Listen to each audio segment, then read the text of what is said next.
हमने समेटा है साहित्य के हिस्सों को, मेरे आपके मन के कहते किस्सों को। नमस्कार, ये है कथा कस्तूरी और मैं मधु मिश्रा।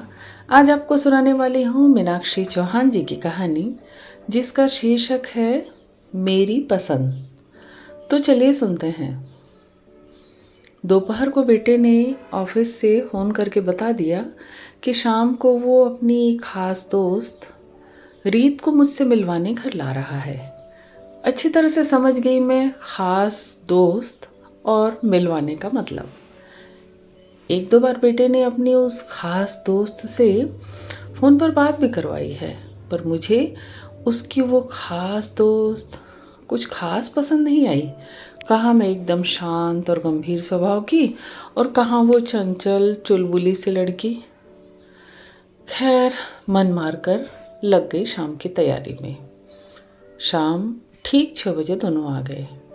मुझे देखते ही सबसे पहले उस लड़की ने मेरे पैर छुए और फिर बड़ी तल्लीनता से घर में रखी सजावटी चीज़ें देखने लगी।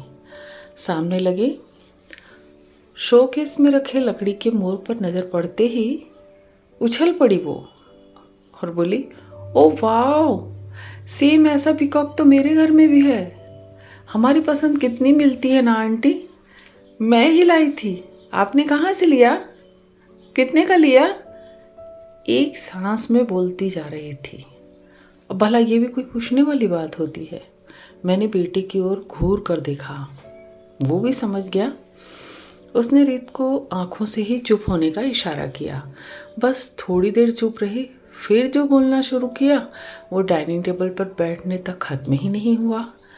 अब तो मैंने उस लड़की की बातों पर गौर करना ही बंद कर दिया और आदतन हमेशा की तरह बेटे को पहला निवाला अपने हाथ से खिलाने लगी।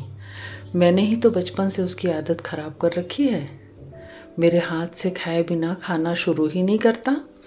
उसे खिलाने के लिए हाथ क्या बढ़ाया, वो झेपते हुए बोला, ओ कम ऑन मम्मा, मैं बच्चा थोड़ी हूँ, बड़ा हो गया हूँ, खुद खा लूँगा ना।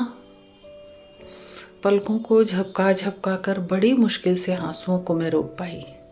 आज जिस लड़की की वजह से मेरे बेटे ने पहली बार मेरे हाथ से खाने को मना कर दिया, वही लड़की हम दोनों माँ बेटे के बीच में बोल पड़ी।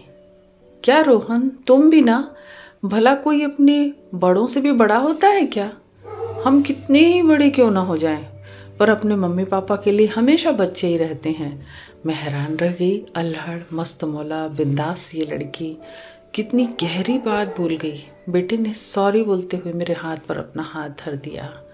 आंटी, आप मुझे खिलाइए ना, और झट से मेरे हाथ का वो निवाला चट कर गई। सच कहूँ तो उसकी इस हरकत पर मुझे हंसी आ गई। एक और निवाला खिलाने का मन किया, पर संकोच बस खिलाया नहीं, बस पूछ लिया, खाना कैसा लगा रीत? सच्ची आंटी, खाना बहुत टेस्टी है, बिल्कुल मेरी पसंद का। खाने के मामले में भी हम दोनों की पसंद एक जैसी ही है। सिर्फ पसंद ही नहीं, हम दोनों की सोच भी एक जैसी ही है और मेरी जैसी सोच वाली ये लड़की मुझे पसंद है। कहते हुए मैं तो हंस पड़ी और वो शर्मा गई। ये कहानी बस यहीं तक। अभी आप सुन रहे थे मुझसे यानी मधु मिश्रा की आवाज़ में मीनाक्षी चौहान जी की कहानी मेरी पसंद। आपको ये कहानी कैसी लगी, आप अपनी प्रतिक्रिया हमें ज़रूर बताइए और कथा कस्तूरी को भी सब्सक्राइब कर लीजिए ताकि आपको और भी नई नई कहानियाँ सुनने को मिलती रहे। तो मैं फिर मिलती हूँ आपके लिए एक नई कहानी लेकर।